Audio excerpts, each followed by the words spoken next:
I'm now pleased to welcome Tim M from London, who will share on the topic of balancing the three legacies: fellowship, recovery and service in the triangle. Really? My name's Tim, I'm an alcoholic. Tim? My date of sobriety is the 24th of July 1993. My home group is the Brick Lane Big Book Study in London on a Saturday and the Hoxton Big Book Step on a Friday. My sponsor is a chap called Joe McF from Pecos in West Texas. And if someone asks me how does it work being sponsored by someone who lives in Pecos in West Texas, I was walking up the street near where I live, and I FaceTime him, and I FaceTimed my sponsor, and he was in the middle of some desert in Mexico, and there was a signal, and we spoke. You know, it works perfectly well. I have sponsees in London who live 3 miles away, and the mobile signal keeps dropping. So. So it works really well. What I wanted to talk about, or rather, what has occurred to me to talk about is a little story. I was on holiday this summer in France. My family's French, and I feel very, very comfortable in France. And I was with a couple of friends, and we were walking around this city in the south of France. And we were getting a bit peckish, and it was around 3:30, and if you know anything about France, everything starts to shut down at 2 o'clock. You can whistle for it if you want to find somewhere open for food at 3:30. But we were in this square, and there were 3 or 4 cafes which looked as though they were still open. So we got the TripAdvisor out, and in this city there were about 1,000 restaurants on TripAdvisor, and we looked at the first one. That was number 550, and I thought, we don't want to go to the 550th best restaurant in this city. And this other one was 430, and another one was 740, and this wasn't promising. Now, they looked like very professional outfits, so beautiful signage, nice little smart waiters with their uniforms, menus, tables, awnings, lovely. But the reviews, not promising. And we tried a few places which were in the top 100. We trekked around, running around these little medieval streets, trying this restaurant number 73, this restaurant number 45, all shut. Or they were just doing coffee, or they were just doing dessert. And we were getting hungrier and hungrier. And I look on the map, and there's one, it says, number 1. The best restaurant in this city, first out of 1,000, was just round the corner. And I thought, this is too good to be true. We'll get round the corner, it'll be really posh, we won't be dressed for it, it's going to be shut, we'll have had to have booked months in advance. But we try it anyway, because we're hungry, we're starving at this point. So we follow the map. It takes a little while to find it.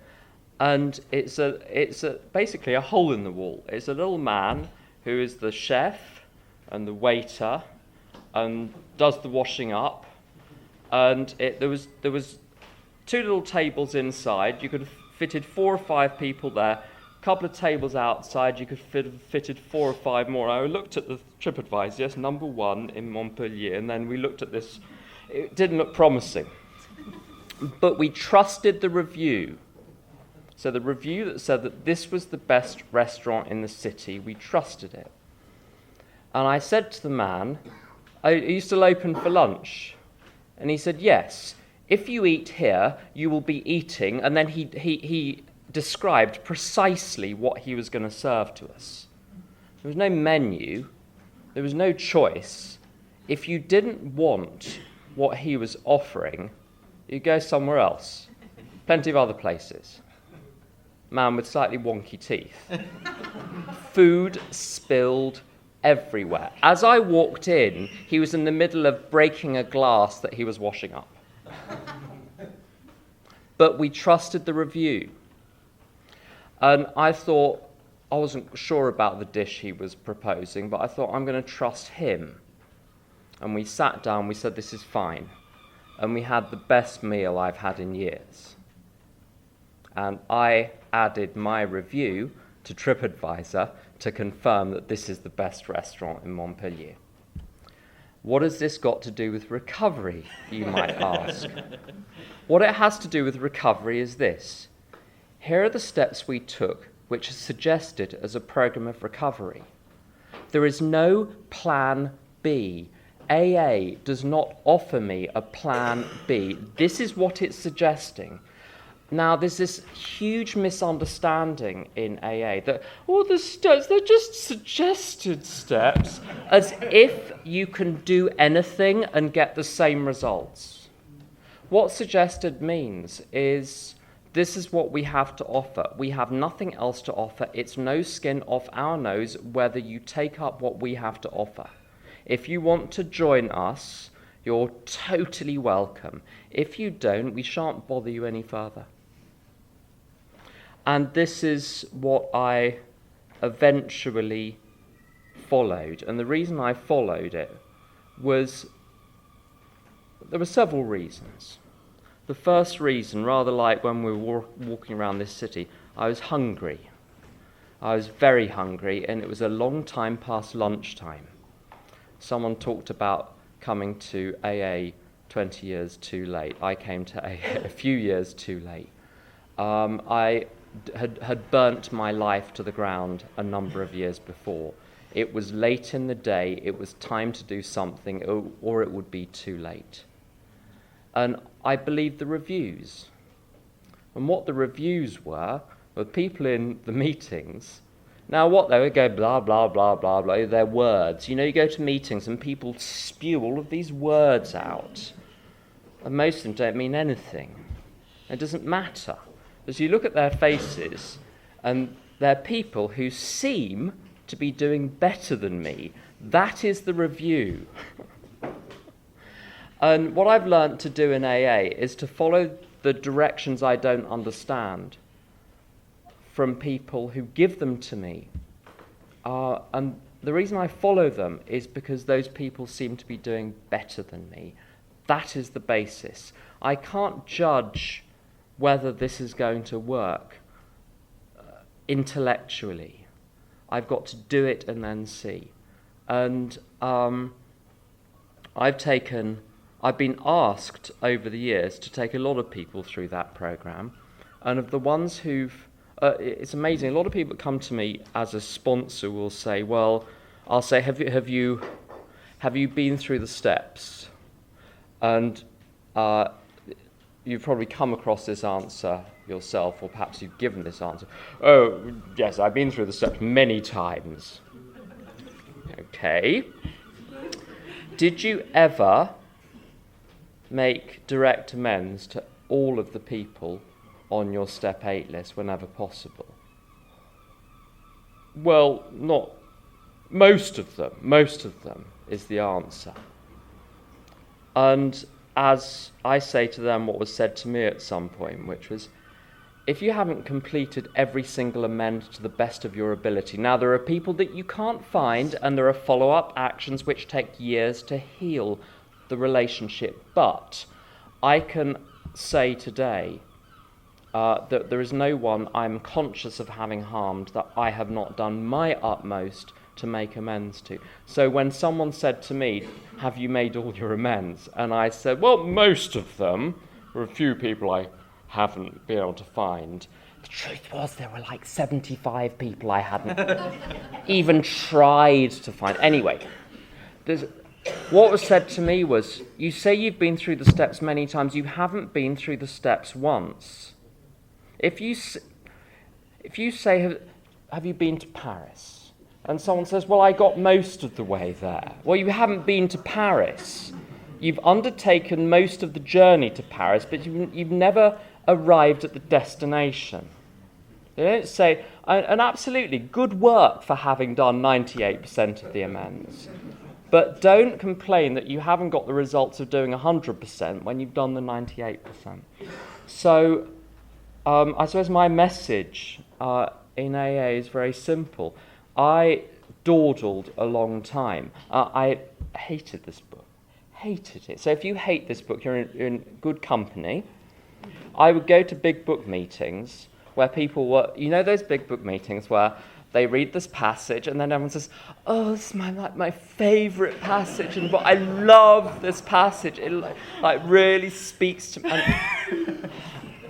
And I would wait for when you wait for everyone else to share so you can trump them and then they can't come back? So I would wait for everyone. Why do you think I'm speaking last? So you wait for them to share, then you drop your little bombshell and you say, well, Bill was only 4 years sober when he wrote this. And so what would he know? He had a marketing background in financial services. So he's selling. It's not really true. I had not got what the promises... I haven't got the promises, this book. Now, the promises are associated with all of the steps. All the way through. It's very cleverly structured, I think. It says, do this. If you don't do this, these are the consequences. If you do this, these are the rewards. And I hadn't crossed every T and dotted every I. So I spent years doing down this book in this program until I thought, I'm in so much trouble. And this was in double digit sobriety. I'm in so much trouble. I'm going to test whether the buggers were right when they wrote what they wrote. I'm going to cross every T and dot every I. I'm going to take every action in here and see what happens. And then, if it doesn't work, I can legitimately say it's exaggeration, it's hyperbole, it's marketing. But until I've done that, I'm not in a position to judge.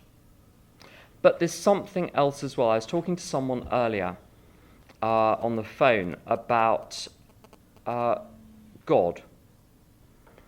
And it's someone who's very new in AA.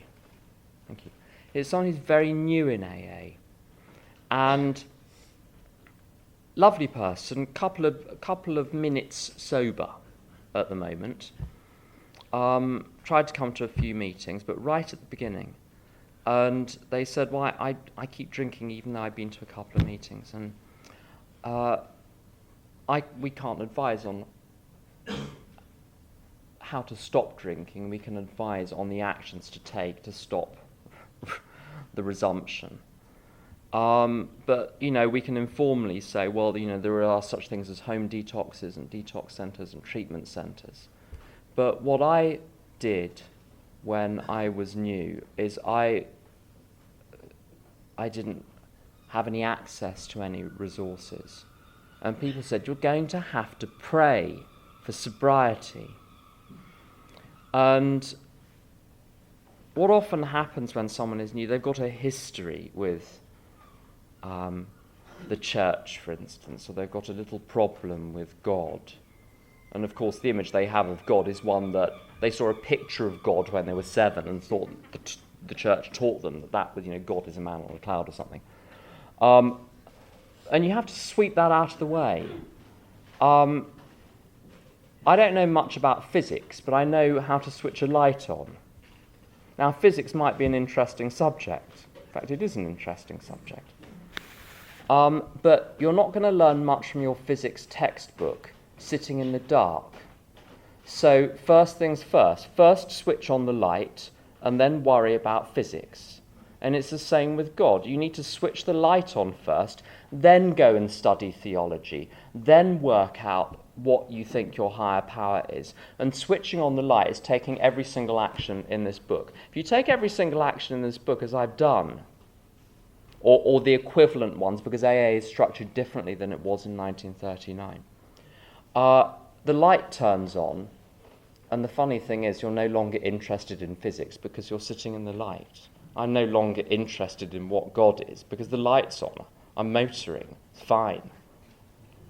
On this point of balance, I can't do this without fellowship. Because I'm a kind of big book step worker, I get a lot of people who want to do, big book step work with me. And the one thing that people that really, really want to do big book step work hate is being with other people. And the trick is, if you can work the steps hard enough, perhaps you can avoid having to interact with other alcoholics. And it doesn't work. I need other people to allow me to be human, because when I see them fall flat on their faces and I still love them, I know that when I fall flat on my face, which I regularly do, I'm still loved. That's the main reason. Secondly, service doesn't work on your own because you end up a martyr. There are a couple of crosses up there which have been left by members of Al-Anon who've recovered. They finally put down the crosses. And I've tried doing service in AA without a fellowship of people around me who are also doing service, and you end up bitter and angry. If service needs to be done, I find a group of people who also want to do that service. But it doesn't work either without the steps. And there are different ways of reading step 12. One of the ways of reading step 12, when it says practice these principles in all our affairs, these principles means the first 11 steps. So to practice step 12 is to practice the first 11 steps by taking those steps and applying them to each area of my life. That's one interpretation. There are others. It's not anything to fall out over. But it's what I do, and I get amazing results from that. One point about balance. There's this phrase which was introduced into recovery world by a sister fellowship where they talk about us, the alcoholics and the addicts. And it says that your husband, because it writes to wives, it says your husband is on a bridge to normal living. Now, from the outside, our recovery looks like a bridge to normal living because we're now, wearing clean clothes every day. The hamster is getting fed. The electricity meter is getting fed. I mean, this looks like normal living, but this is what is going on externally. But that's how they view us from the outside. This is not a bridge, because a bridge implies like you trot across the bridge, then you're in this thing called normal living. And once you've crossed the bridge, forget the bridge. That's not what this is about. And this is the really bad news. If you're sensitive, just put your fingers in your ears or get someone to put their fingers in your ears. The solution to alcoholism is saying, my life is none of my business. What you think about me is none of my business. What I think about me is none of my business. How you treat me is none of my business. My wants, my needs, my security, none of my business. All of that is God's business. If he needs me to take actions on my own behalf, he'll tell me in my morning step 11. But otherwise, none of my business. And, well, what is our business? We're intelligent agents here to advance God's creation on earth. And in a very simple sense, my job is to forgive everyone, to forgive everyone for everything, and to show to other people, no matter what you've done, I'm not going to stop loving you. That is it. If you just do that, the lives of the people around you will transform. And we're supposed to talk about balancing those three things, and it occurred to me about 14 seconds before I was supposed to speak. I'm not supposed to do this in a balanced way. I'm supposed to do this in an absolute way, to give myself utterly to this. And I don't need to, when people ask me for help in AA, when people ask me to do service, my job is not to weigh up, I'm not sure I've got the strength, I'm not sure I've got the time. I say yes, and God deals with the scheduling, and God deals with the money, because I need money to live. I've given that whole thing to God. Sometimes things get shared out between me and my friends and pals in AA, so opportunities come my way. Sometimes the right thing is for a pal of mine to take it up instead. So I will field anything that comes to me amongst the people that I'm in fellowship with. But this is not about me balancing it. When I start to say, I'm not sure about this, I'm cutting off the flow from God. I've tried it and it doesn't work. So balance, I don't believe in it. I think God takes care of that. I just throw myself at God's mercy And the funny thing is, when you do that, the world seems to look after you, which is the weirdest thing. It shouldn't work, but it totally does. I'm going to stop there. Thank you.